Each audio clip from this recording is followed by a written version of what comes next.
fishing. And this is an icon. This is Jimmy Houston. Jimmy, would you come out here? We appreciate you. I heard you were live on 3 platforms. We are live on Facebook. We are live on YouTube. So Facebook is our the DFW Fishing Forum, which I think you're a part of. Is that correct? Well, we get involved with that occasionally. Yeah, we saw you sign up a few months ago. That's right. So we got about 30,000 anglers on there. Fantastic. And then I have my Instagram down here. You can see my Instagram people down there. Got it going. And then we have YouTube going on right here. So you're like us. We got 3 YouTube channels. We got TikTok. We got Facebook. We got. I don't know what all we have, but we love it all. We love it all. Well, we love it all. You are an icon. I grew up watching you, so it's just an honor to meet you. Some of your friends told me you hadn't grown up. I'm still working on growing up, guys. We don't want to grow up. I don't want to grow up. But you grow old, you can't help that. That's right. But you got a little gray going in there too, buddy. We're not saying that on camera, all right?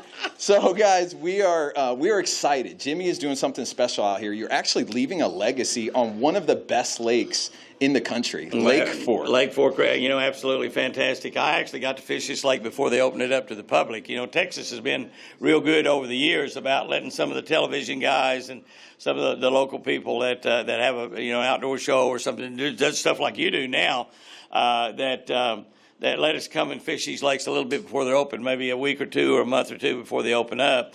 And for the publicity value of it, and they'll have some of the local stations come around. I got to fish Lake Fork about a month before it opened. I got to fish a Joe Poole Lake and there in Dallas about a couple of weeks before it opened.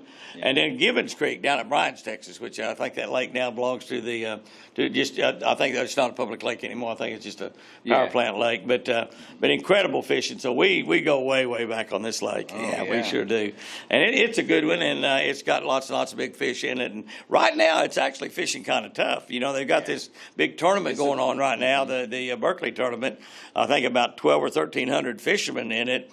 And they'll catch some big fish. I think they'll catch one over 11. Someone's going to catch one. I think they'll catch one over 11 pounds. That's my prediction. That's your prediction? That's my prediction. Okay. One over 11 pounds. 11 pounds. But it's fishing pretty difficult right now. It is. So it's the turnover. And so I fished out here the past few weeks, and Lake Fork it can be fickle. Like it can humble you guys really fast. Let me tell you, we've done a lot of shows over the years on Lake Fork Reservoir, and we've done some really good ones. The biggest one that we've ever caught doing a television show over here, I caught one that weighed 10, 12 or 10, 11, something like that, and I caught it on a topwater bait on Head and Zara spook. But my wife caught a 1262 in a Bassingale tournament back probably in the early 90s, and it's the largest fish that was ever caught in Bassingale national competition. Oh, wow. And she caught this out of Lake Fork. But all of that said, well, actually, there's right at the Minnebucket right down the road is where they were weighing in for that tournament. I've also probably bombed out on this lake more than I have any other. So, and I know that everybody watching and listening can say, I have too, because you don't fish it very much without bombing out. And the thing about Lake Fork that's been so amazing to me is you could do really, really good one day, and so you go back out to the next day and you're all excited, you're going to really whack them, and you don't whack them. Yeah, they whack you. They whack you. Yeah. It's a different lake. Yeah, it's like that. I don't really know why, but most lakes are not like that. But it's still, let me tell you, there's a lot of double-digit bass swimming around that lake, and a lot of what we call teenagers, 13 pounds and up, and that's a really, really huge bass. And I've only caught one bass over 13 pounds in my whole life, and I've caught like 80 bass over 10 pounds. So when you get up into that teenage class, when you move from 12 to 13, you're getting in a high rent district, and you go from 13 to 14, you've left out most of the fishermen behind. You go to 14 to 15, and well, of course, the biggest out here, I think 17 something. I think 18. Is it 18? Yeah, 18 something. Yeah, exactly. So, but that's a whole different class. Oh, right? What happens? What happens when that happens is you have fish that they're like kids. And you think about a 12-year-old boy or a 12-year-old girl, but you think about a 12-year-old boy, and he's like, you have 1 or 2 in the class that's 6 or 8 inches bigger than anybody else, and you have some that's about half that size, but 2 or 3 years later, the one that's little might be bigger, but you got that one that grows bigger, and he's always bigger, and you do that in bass too. So when a certain class of bass, they may, let's say, all be 7-pounders in that class, that year class. There'll be 1 or 2 in there that are 10 or 11. 10 or 11. Exactly. And so those fish, then when these 7s get up to 10, then you got those jumbos, those 14, 15, 16. Yeah, those jumbos. So what's your lake record on Lake Fork? That 10, I've caught 2 over 10 pounds. I never caught an 11 pounder. Okay. Caught 2 over 10s. Yeah, my wife's got me beat on this lake. Okay, all right, ladies, if you. But I just want you to know I have beat her with a 13-1. I'm just saying. Yeah, don't put any bad rumors out there. No, that's good. Well, you guys built something incredible here, and one of the things I was hoping that you would have is a pond right in the front. Yeah, So, and I think what we're going to do, because this thing goes around the entire RV park, that's 12 foot deep out there. It looks like just a canal, but it's 12 foot deep, and it's already got some fish going in it, which it wasn't stocked or anything. But I've got a friend of mine that lives over at Eustis, Tommy Renfro, that I fish with quite a bit down there in East Texas, and he manages quite a few private lakes around. And we're gonna talk them into putting some fish in here right now that are like 1.5 pounds, 2.5, 3 pounds. So we'll kind of have some instant, fairly decent. I could put fishing. some big ones in. There you go. For you. There you go. Catch them, bring them over, and turn them Yeah. loose. We'll make a total catch and release. If the it's fish legal, we got to find out. Oh, it's legal. That's Okay. legal. That's legal. Right. It's totally legal in Texas. There we go.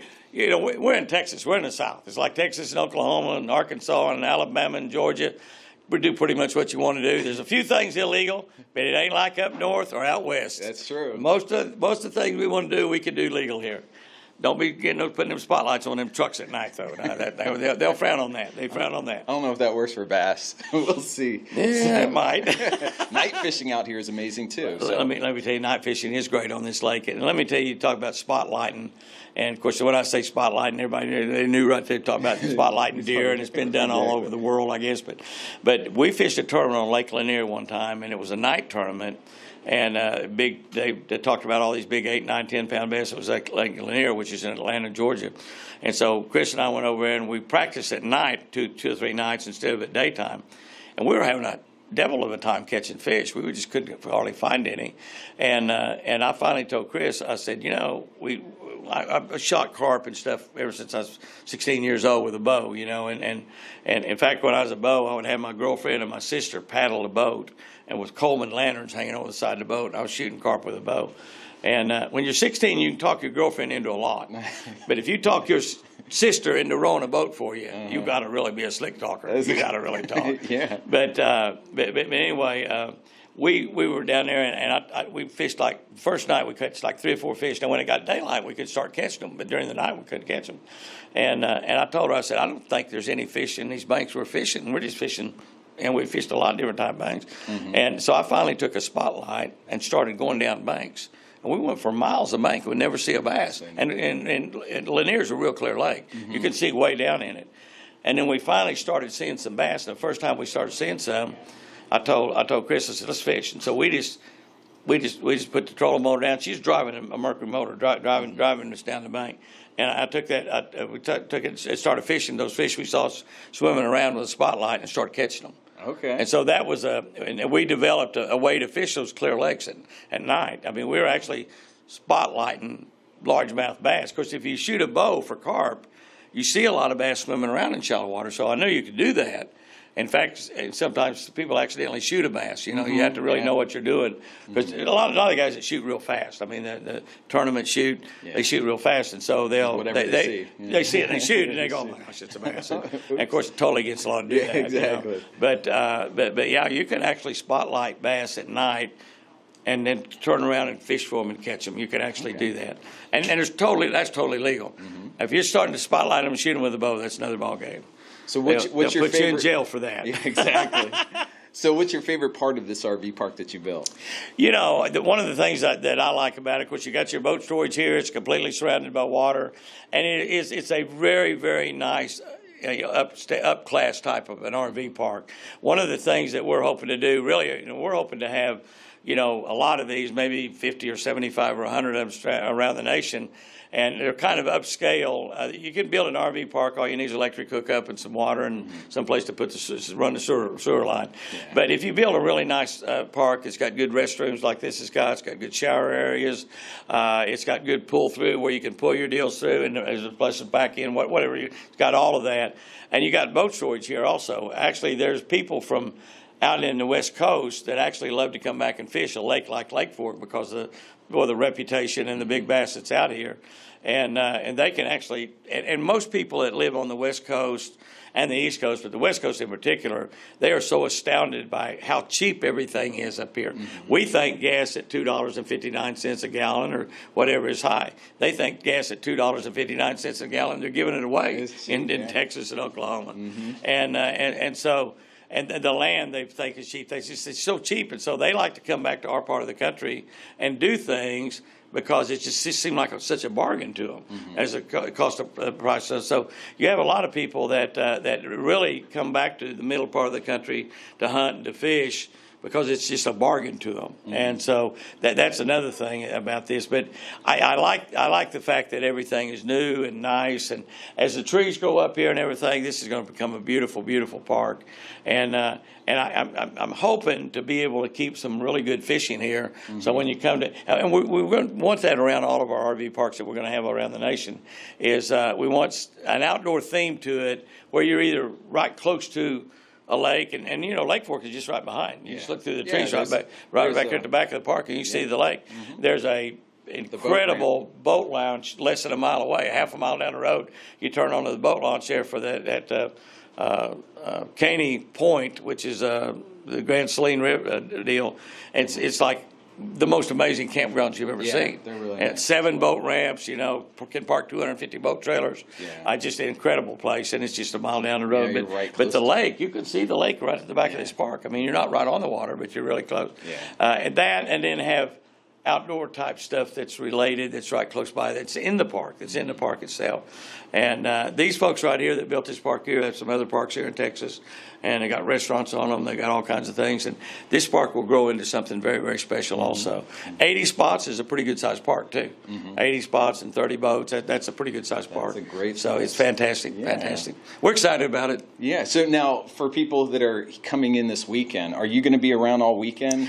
Or No, I'll just be here. I'll just be here for today. today? I'll just be here today. Yeah, we've been down here fishing for a couple of days, and we'll be going back tonight. All right. So DFW Fishing Forum, if you want to meet the legend himself, Get on out here you gotta get before out here 6 today. o'clock. Before We're going to 6 have a o'clock. band going. They've got incredible barbecue. I just probably got barbecue all on my mouth, He as was a matter of chowing fact. down on it, But incredible barbecue here. I see another food truck come in here that's got look warm, fresh baked cookies. chocolate chip Keichels.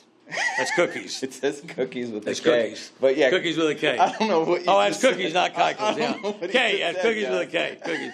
Yeah. In Oklahoma, we spell cookies with a C, but I'm in Okay. Texas, so I We're understand. in Texas. I understand I that. don't know. I understand It's that. a I food understand truck, that. guys. They got barbecue, they got understand. cookies, and I think they have something else coming Yeah, out. we got the special. American Soldier Band be playing, and we got a friend of mine here, Dwayne's got his coach back there, and he does.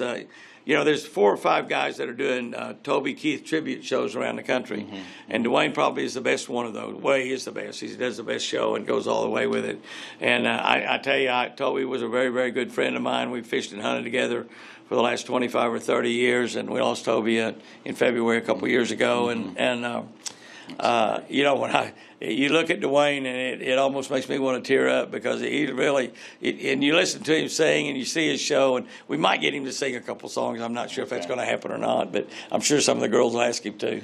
But it's going to be, we're going to have a fun time out here for the next 3 or 4 hours. So it's going to be cool. It's going to be cool. So one of the things, as all these people descend on Lake Fork this weekend, if you fish Fork for many years, if you were to use one lure on the lake to try to win this tournament, what's Jimmy Houston's lure that he's going to use? There's 2 philosophies you can go by here, and the bite is tough, and you're trying. It's big fish, but you have big fish unders and big fish overs because of the strange situation of a slot lake here, and so you can have the biggest fish that's under that slot.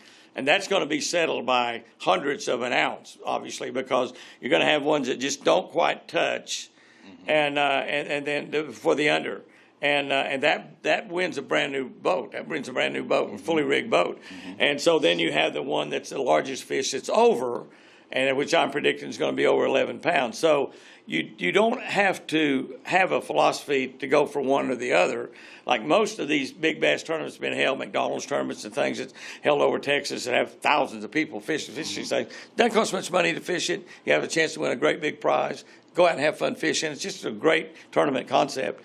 And but most of them, they're trying to catch just the big fish. But this lake lends itself, because of the slot, to catching the biggest fish that's under the slot. I think there's still a good check for that. Well, it's a boat. They're giving away 2 boats, one for the biggest under, one for the biggest over. Okay. So if you're going after the biggest over, I'd go with probably a big crankbait that'll run down, run down about at least 10 or 12 foot deep. Okay. Because most of those big fish right now are in about the 10 or 12 foot level. Okay. So you want to get down to where you're running that crankbait just over the top of them, out off the ends of points, on ledges, and the ends where grass lines in, stuff like that. And for if you're going to try to catch the biggest over, and a crankbait be a shad color crankbait or a bluegill color crankbait. Bluegill is what they're catching them on right now. I caught a 6-pounder and a 7-pounder yesterday on a red man spinnerbait, solid white, which is a shad color, solid white, solid white red man spinnerbait, slow rolling over the top of the grass. And we caught quite a few fish that way. We caught a lot of fish that were would be unders, so for that deal. So, but yet we caught the 2 biggest fish that we caught all day, and we didn't catch any 11-pounders. But I caught a 6 and a 7, and I caught a couple other 4-pounders on a chartreuse colored Fish Lucky American Original crankbait. One of the things, as all these people descend on Lake Fork this weekend, if you fish Fork for many years, if you were to use one lure on the lake to try to win this tournament, what's Jimmy Houston's lure that he's going to use? There's 2 philosophies you can go by here, and the bite is tough, and you're trying. It's big fish, but you have big fish unders and big fish overs because of the strange situation of a slot lake here, and so you can have the biggest fish that's under that slot. And that's going to be settled by hundredths of an ounce, obviously, because you're going to have ones that just don't quite touch, and then for the under. And that wins a brand new boat. That wins a brand new boat, a fully rigged boat. And so then you have the one that's the largest fish that's over, and which I'm predicting is going to be over 11 pounds. So you don't have to have a philosophy to go for one or the other. Like most of these big bass tournaments have been held, McDonald's tournaments and things that's held over Texas that have thousands of people fishing these things. Doesn't cost much money to fish it. You have a chance to win a great big prize. Go out and have fun fishing. It's just a great tournament concept.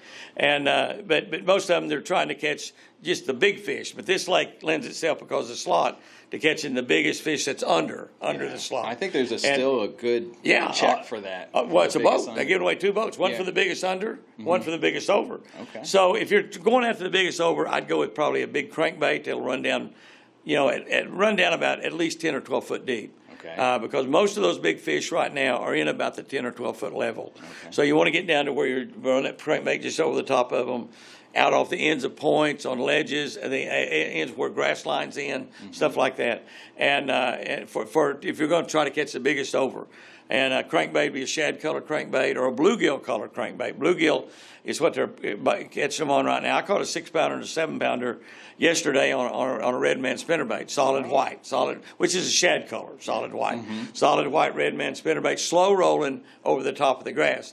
And we caught quite a few fish that way. We caught a lot of fish that were would be unders, so for that deal. So, but yet we caught the 2 biggest fish that we caught all day, and we didn't catch any 11-pounders. But I caught a 6 and a 7, and I caught a couple other 4-pounders on a chartreuse colored Fish Lucky American Original crankbait. Not a big crankbait, but now if you're going for that big fish, a big crankbait. Okay. Big crankbait. It's like a big old steak to a big old bass. So you can do both of those, and that big crankbait is probably not going to catch many, but you have the chance to catch that boat, that one that wins that new boat and big old motor on it. So that's awesome. Yeah, it's going to be a fun day. A nice day to fish tomorrow. Nice day the next day. They might even get some cloud cover tomorrow. The wind is blowing a little bit. It hadn't blown in about 2 weeks. When it's windy, Lake Fork is better. Yeah. So it's probably going to be better tomorrow with a little bit of breeze than it has been lately. But it's fishing fairly tough right now, though. It has been. And that's been the past 3-4 weeks since the turnover really happened. We've got Indian summer. We're having 90-degree days. Here we are in the middle of October. Cool. 90-degree days. Cool nights. And the nights are getting down in the high 50s, low 60s. So that water temperature has been slowly coming down. But it's about 76 out there right now. But it gets down to maybe 75 or 74 at night, and then jumps back up to about 80 or 81 in the daytime. So it was about 86 here, a couple of weeks ago. But it is gradually getting cooler. And you got to remember, of course, a largemouth bass is a Well, fish, period, are cold-blooded. So that water temperature is their body temperature. So the difference between 84 or 86 and 74, 76, that's a big deal to the fish.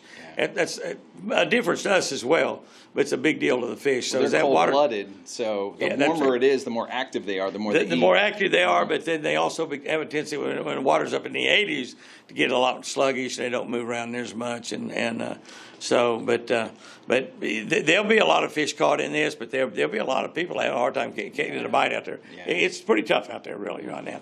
Well, we appreciate your time here. I appreciate you. I appreciate what you're doing, too. You're doing great. Yeah, great we're job. Excited, great guys. job. Come on down. Well, so what's the address here? And what's the name of your RV park? The name of the park is Jimmy Houston Outdoors Big Bass RV Park and Storage. And something like 34, 35 or something, Highway 154, Yantis, Yantis. For those of you that are familiar, with Lake Fork, we're just about a mile and a half or 2 miles up above the bridge, 154 bridge, where the famous Minna Bucket is. And the Goldfish Cafe and stuff had been there forever, and so this is one of the iconic areas of Lake Fork right now. We got a big sign out there that on the road, and they got 80 RV parks here, and it's just absolutely astounding.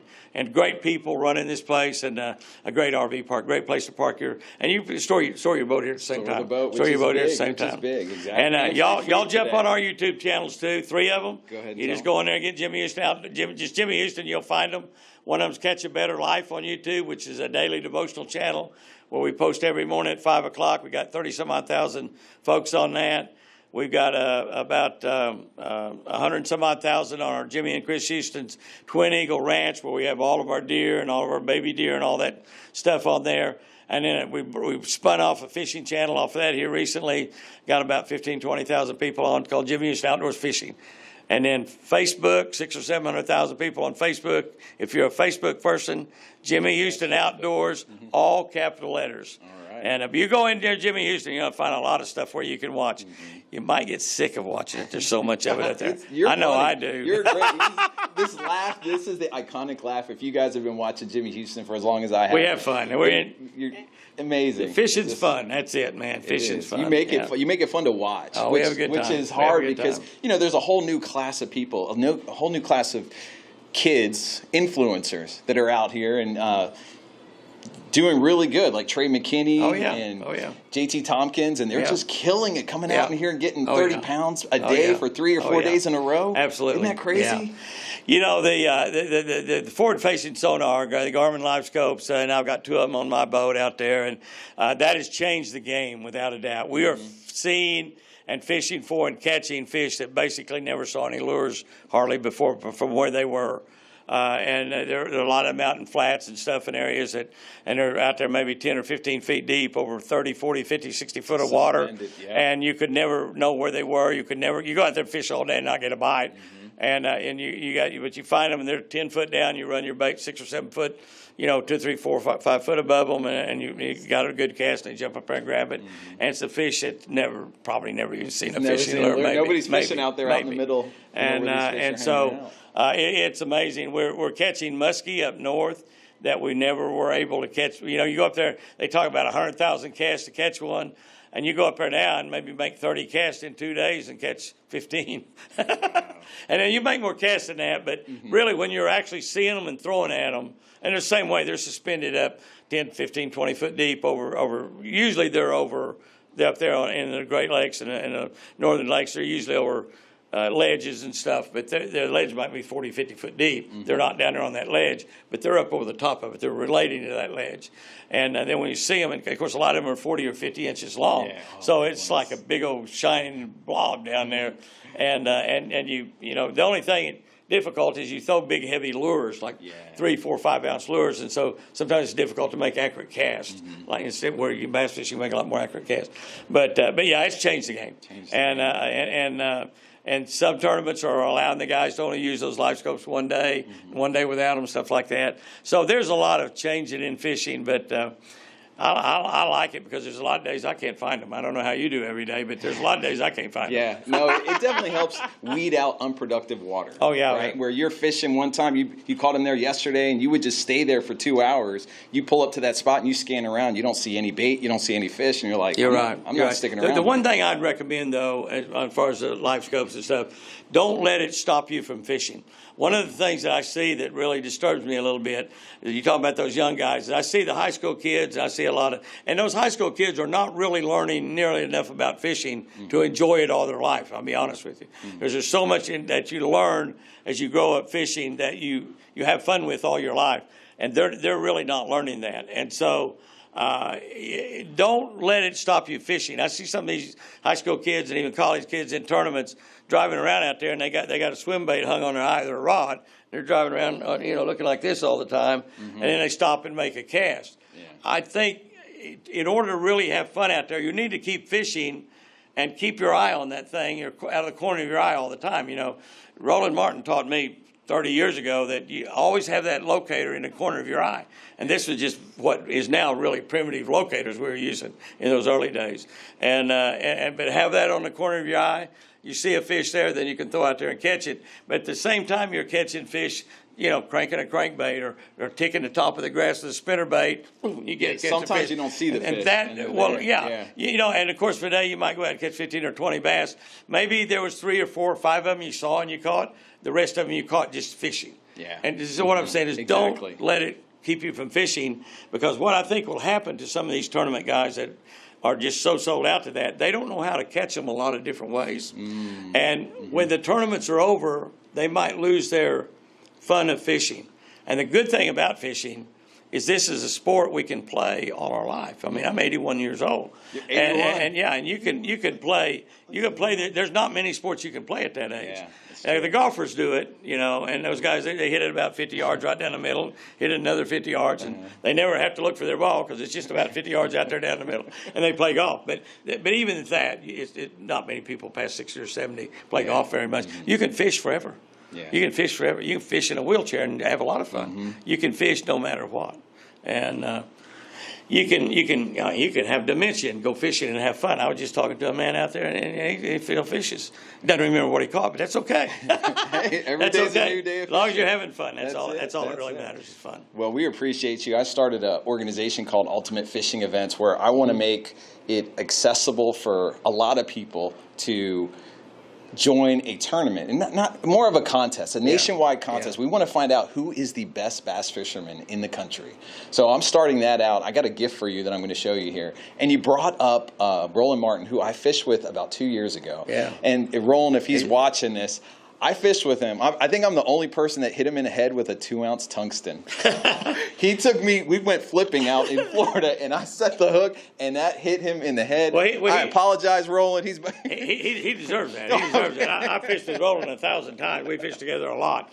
He spends about a week or 10 days. I'm admitting this on camera right now. At my house every year. And him and Bill Dance and I was fishing down catching trout, specks, sea trout, speckled trout down there in Florida, and we were catching a bunch of little trout. Were about a pound and a half. We'd caught some pretty nice fish that morning. I kept telling him, I said, let's go tarpon fishing. So I was catching these trout, but we was catching a lot of them.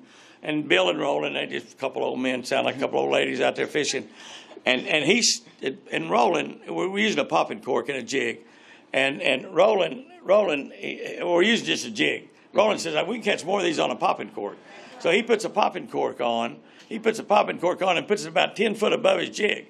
And he's throwing that thing out there, I'm ducking and dodging. I said, Roland, will you take that cork off? I said, you're going to hook somebody. And we got 2 camera guys in the boat, 2 camera guys in 2 other boats, and he's just like I'm ducking and dodging. I said, Roland, you're gonna hit somebody. He's got 50-pound braid on this line. And all of a sudden, he veered back to throw, and he throws that thing out there, and Dance goes, ah! And he grabbed his head. He grabbed his head. He said, you got me, hit me. And Roland gets up there. He's not quite as tall as Bill, and he's up there on his head like this. And he's going, oh, no, stop at it. Oh, Bill, wait a minute. And Bill's going, he can't reach around him. Get away from me. And he finally reaches up there, and he grabs a hold of that jig. And he said, I got it. It's just barely in. And he pulled it, and he jerked Bill about a foot up over that boat. And he said, "Oh my God, it didn't come out." And Bill's going, "Get out of here, get out of here, get out of here." He's trying to, he can't do anything, and I'm laughing. It's so funny. I'm just dying laughing. And he said, "No, I'll get it. He said, "You get it, leave it alone, leave it alone." And they're fighting each other. And he pulled it out the second time. When he did, it looked like he struck oil. Blood shot about 3 foot up in the air. Oh my God. And Bill had got a yellow shirt on, got all over his shirt. Oh my goodness. And so he deserves, Roland deserves what you did to him. He deserved what you did to him. Yeah. Yeah, that's right. Man, you must have so many amazing stories with these guys. If you fish with Roland Bill, you're going to have some stories, Roland that's for sure. Funny. He's a cool guy. He's one of my very best friends. Him and I hunt and fish together a lot. Yeah. He's a real good friend of mine. Well, we thank you. I don't want to take up too much time. I know they're we got to get out there and get to work. We got to get out there and get to work. Yeah. Guys, come on out tonight. Be here till 6 o'clock. Let me show you guys right here. Jimmy Houston's Big Bass RV Park, 3944 Texas Highway 154, Yanis, Texas. So come on out, guys. That's it. That's it. Thanks a lot, man. We really appreciate you guys. The billboard's actually lit up now. It is actually, yeah. You got good. It's probably the only one that's an electric. You guys are going to see a digital billboard. That's how you'll find this right on the road here. So, very cool. Thank you so much. Thanks for. We're gonna get out there and have some fun. All right. You're doing a good job. I appreciate you. Thank you, guys. Thank you. All right, guys. That's it. We're gonna wrap up here and come on out. Check it out.